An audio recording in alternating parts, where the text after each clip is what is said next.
Have you ever noticed that some of the kindest people you've ever met are also some of the most tired people? The ones who always show up, who always smile, who always say yes when you ask for help. But if you look closely enough, if you really pay attention, you can see the exhaustion in their eyes. You can sense that somewhere behind that kindness is something deeper, something heavier, maybe even something darker. We often imagine kindness as this pure, uncomplicated good. We tell children to be kind. We admire kindness in leaders. We measure our own humanity by how much compassion we can extend. But kindness, like everything else in this complicated world, has a shadow. And when you ignore that shadow, when you pretend it doesn't exist, kindness itself can turn into something destructive. It starts small. A child learns that being kind, being agreeable, earns them love.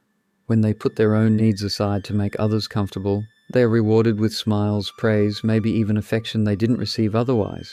Over time, this association buries itself deep inside their nervous system.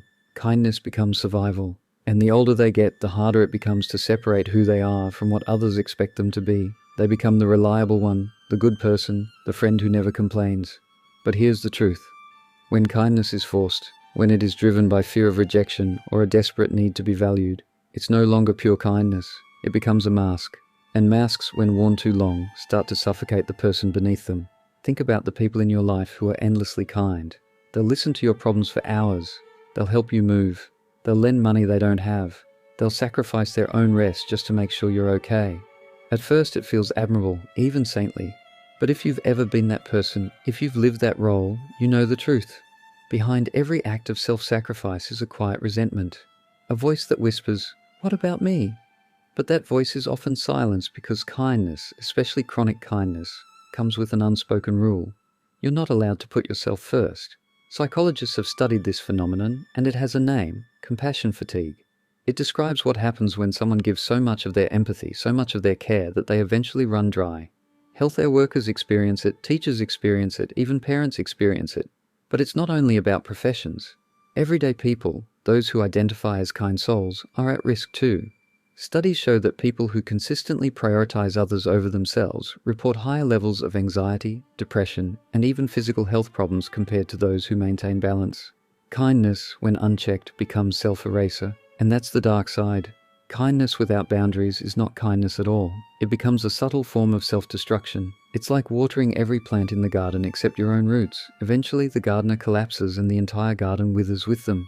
But here's the more unsettling part. Sometimes kindness itself becomes a weapon. And I don't mean in the obvious way, like someone pretending to be nice to manipulate others. I mean the quieter, more unconscious way. When you are known as the kind one, people start to expect it. They rely on it. They shape their behavior around it. And without even realizing it, your kindness teaches others that your needs are secondary, that your feelings are negotiable. Over time, people stop even asking what you want because they assume you'll always adjust to them. The kind person ends up training the world to overlook them. This creates a paradox. The kinder you are, the more invisible you become. And invisibility is not peace. It's loneliness, stressed up in politeness. Now, none of this means that kindness is bad. Far from it. Genuine kindness is one of the most beautiful forces in the world. But there's a difference between kindness that flows from abundance and kindness that bleeds from emptiness. One heals, the other corrodes. One comes from love, the other from fear. And let's look at some facts. In a study published in the Journal of Personality and Social Psychology, researchers found that people who struggle to say no, often those who identify as kind and agreeable, are significantly more likely to experience burnout. Another study out of the University of Berkeley showed that altruistic behavior increases well-being, but only when it is voluntary and authentic. When kindness is performed out of guilt, obligation, or fear of disappointing others, it has the opposite effect, actually lowering happiness and increasing stress. And yet so many of us get trapped in this cycle. We don't want to disappoint anyone, so we keep saying yes. We don't want to be perceived as selfish, so we keep giving. We don't want to lose love, so we keep sacrificing. But the cost of this endless kindness is enormous. Slowly you begin to lose sight of yourself. You don't even know what you want anymore because your entire identity has been built around serving others. You become a stranger in your own skin. And here's where the monster within comes in. Because when you suppress your needs, when you deny your anger, when you bury your boundaries in the name of kindness, those emotions don't disappear. They collect in the shadows, they ferment, and eventually they come out in ways you can't control. Maybe it's snapping at someone you love for something small.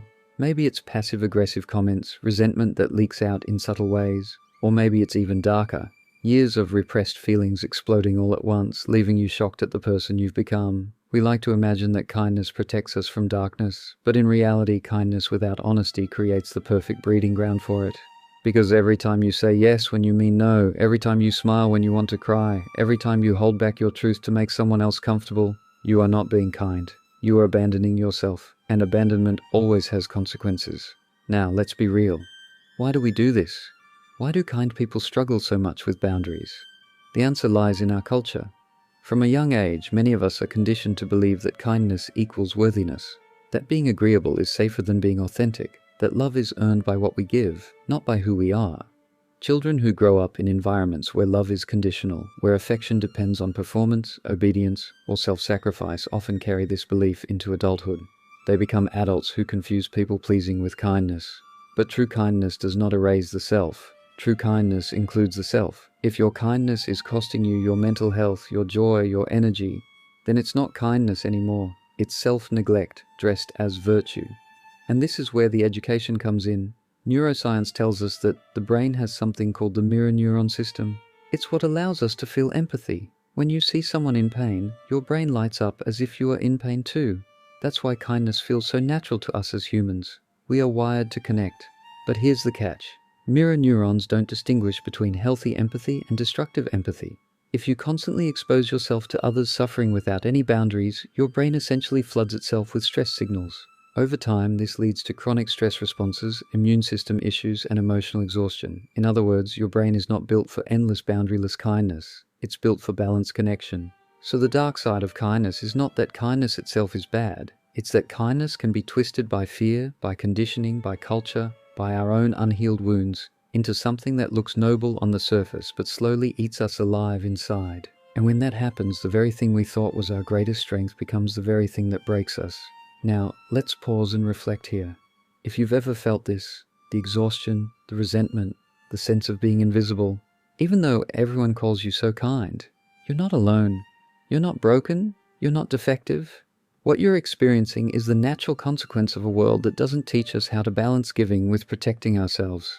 It's the monster within, not because you're bad, but because unexpressed truths eventually demand to be seen. And this brings us to the real question. How do we embrace kindness without letting it destroy us? How do we stay compassionate without turning into martyrs? How do we love others without abandoning ourselves? So how do we do it? How do we embrace kindness in a way that heals instead of harms? The answer lies in one simple but deeply uncomfortable truth. Kindness must begin with you, not in a selfish disregard for others kind of way, but in the sense that if your kindness doesn't include yourself, then it isn't truly kindness at all. It's performance, and performance eventually collapses. Think of it like this. If you've ever flown on an airplane, you know the safety instructions. In an emergency, put your oxygen mask on first before assisting others. At first glance, that advice feels almost wrong, almost unnatural.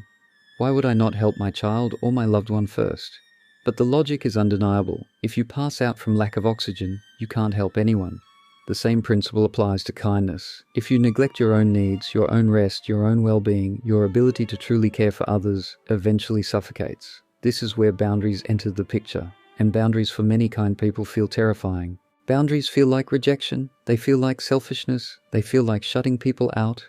But in reality, boundaries are the purest form of honesty. A boundary says, this is what I can give, and this is what I cannot. It says, my love is real, but it cannot exist if I'm empty. It says, I care enough to show you my limits because without them, my care will rot into resentment. Psychologists describe boundaries as the invisible lines that define where you end and where another person begins. Without those lines, relationships blur into dependency, manipulation, or silent suffering. With them, relationships become clear, mutual, and grounded in respect. In fact, research shows that people who set healthy boundaries often experience deeper, more meaningful relationships because their kindness comes from choice, not compulsion. And here's another fact. People who respect their own boundaries are actually seen as more trustworthy. Why? Because when they say yes, you know they mean it. Their kindness isn't forced, it's authentic. And authenticity is magnetic. But here's the challenge. Setting boundaries isn't just about saying no to others. It's about saying yes to yourself. And that can feel uncomfortable if you've spent your whole life equating worth with selflessness. It can feel like you're betraying the very identity that people admire you for. You might even lose relationships in the process. Some people won't like it when you stop overextending yourself. Some will push back, accuse you of changing, maybe even withdraw from you. And that's painful. But it's also necessary because relationships built on the expectation of endless giving were never truly balanced in the first place. Now let's dig a little deeper into the psychology. There's a concept known as pathological altruism. It describes what happens when the desire to help actually causes harm either to the giver or the receiver. For example, when someone sacrifices their health to care for others, or when constant rescuing prevents the other person from ever learning independence. Pathological altruism looks like kindness, but it creates dependency, guilt, and exhaustion. It is quite literally kindness gone wrong. This ties into something even bigger, the cultural myth of the good person. Many societies idealize kindness as the highest virtue, but often in a way that subtly encourages self-erasure. Think about how often we hear phrases like, "She's such a good girl, she never causes trouble," or "He's such a nice guy, he always helps everyone." Hidden in those compliments is a dangerous assumption that goodness means never making demands, never saying no, never disrupting the peace.